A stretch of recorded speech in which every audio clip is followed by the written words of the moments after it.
Hi everybody, welcome back to another episode of Talking Tech. I'm back. I'm alive. I know y'all missed me so much. Everyone was wondering where you were last month. I had COVID. Oh. Don't tell anybody. Well, I'm glad you kept it there. Me too. Very, very much so. We're in for another episode of tips, which is going to be great. This one's going to be really cool. We're talking about a little bit more of the specifics of web design. So not really how much, last time we talked about the setup of the website, installing the hosting and the domains and WordPress and things like that. This time we're going to talk about the actual pages. The stuff that you actually get to look at.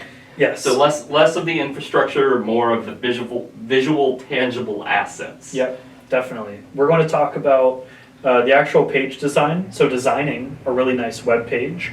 The menuing, so essentially that's the stuff at the top where you hover over and you get some drop downs or you click on some pages.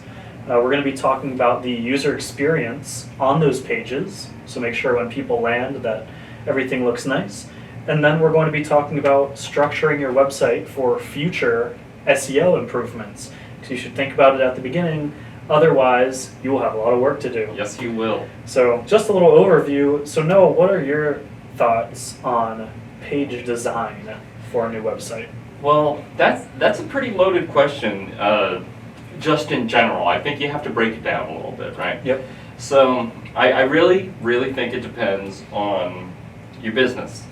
For example, we just did some work for a landscaping company, Yep. right? When you think of landscaping, what do you think of? You think of grass. Grass, outdoors. Exactly. The great outdoors. So I think a main part of designing not only just one web page, but the whole site in general is your branding, really. Yep. So we had a logo that was submitted to us by our client. So we took colors from that, and those colors are associated with the outdoors. Yep.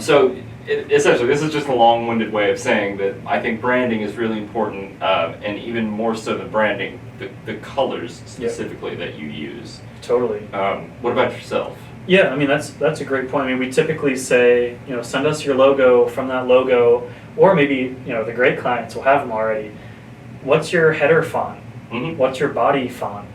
And then what are your 2 or 3 or 4 primary colors? Send those over and we can design basically everything from those primary things. From the page design perspective, so part of me thinks, the aesthetic side, which is very important.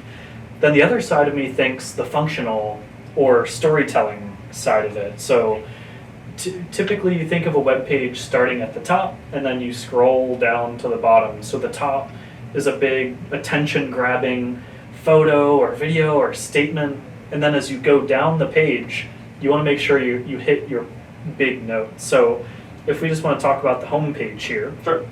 then we'll say, okay, the home page usually holds a couple of rows, so big horizontal sections of main ideas for the website. So you have your big opener where maybe it'll say your company name and your main mission statement, and then maybe you'll have about us, a little about who you are, your services, a summary of the services you offer, and then a call to action or like a contact form and say, okay, so now you see our name, a little about us, a little about us, our services, and here's how you contact us. I mean, that's the making for a very nice homepage.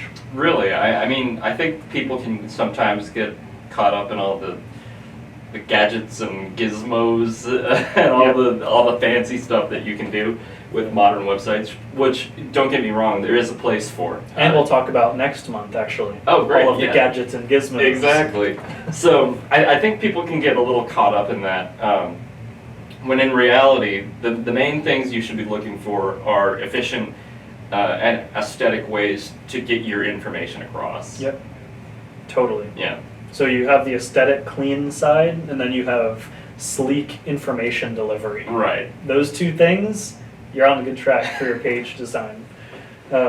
I mean, I think that's a great place to start for the website. Now let's talk about the menuing a little Sure, bit. So yeah. you have maybe you have a couple pages, and this can actually tie into structuring your website for the future success. Yeah.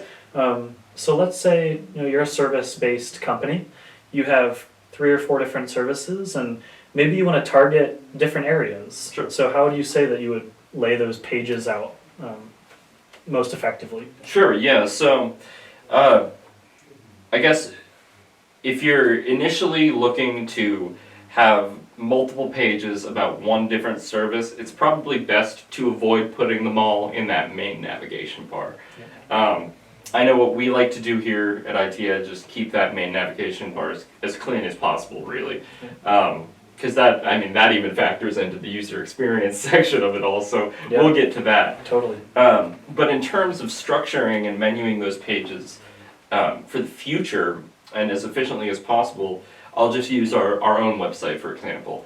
On the IT Edge website, if you click on a specific service, we'll say cybersecurity. We've got one section that details all of the industries that we service, and then one section that details all of the locations that we service. And all of these different sections link out to different pages, right? However, they're not in the main navigation. You can access those different pages simply by clicking on a button or a hyperlink, a piece of highlighted text. Yeah. So I guess when I say nesting, taking these individual pages and tucking them inside these greater parent pages, I think is a really good way to set yourself up for organic SEO growth. Yeah. Simply because it allows you to just add and add and add without cluttering up your site. Yeah. Yeah, and we've talked about SEO a little bit before, and I'm sure we'll have another full episode on it in one of the upcoming months. But essentially for SEO, or if you're ranking in Chester County, Lancaster County, Montgomery County, you're going to want different pages for those on your website to draw the traffic to that dedicated landing page. So you're going to want all of those different counties on your website, but rather than, to your point, having them all in that primary drop down, so up at the top of the page, just put them on the service page. Keep it clean. Yep. One, I think, like you said, keeps clean. And two, it looks pretty impressive. Yeah. If you've got a little graphic down there that links out to a completely separate page, it's pretty cool. Yep, totally. So, I mean, I just think that's really important to consider off the bat. It's like, okay, the structure is going to be usually its homepage, about us, services, contact, maybe a blog. So you can start there, and then you're going to want to build that out like a tree. You know, the services, then you'll have your 3 primary services, and those might live in your primary menu in a secondary dropdown. But then all of those subsets, once you get to that 3rd level, you're clicking to one page, then another, then a 3rd.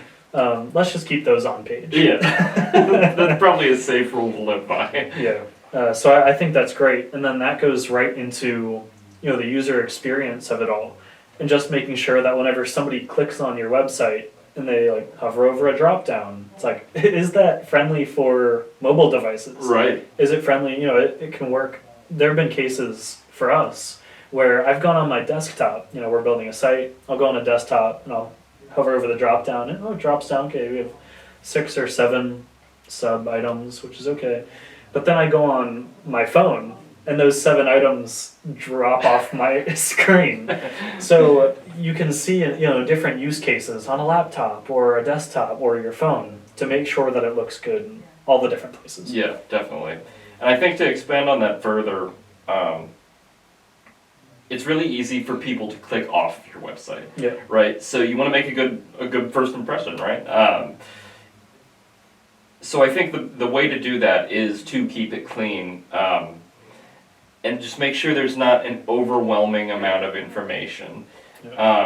People typically won't want to read that much. You have to try to get your message across concisely and quickly. Yeah, totally. I mean, that goes into for anything, whether you're running ads or SEO or email marketing or just talking to your friend and they visit your website, they're going to want to jump to the page, see what they need to see, and then how do we contact you? Yeah.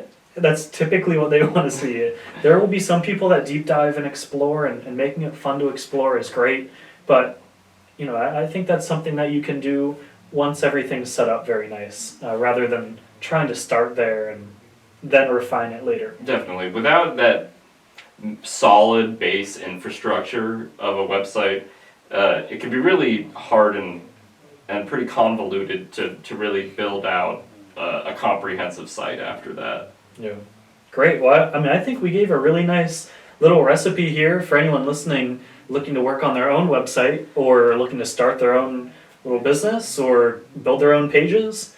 I think this is a pretty nice template to start, and then as you go, like I said, next month we'll be talking about all of those fun add-ons that you can put into the site once you have these fundamentals down under your belt. That's the actual fun part. Yes. So we'll get to that next month.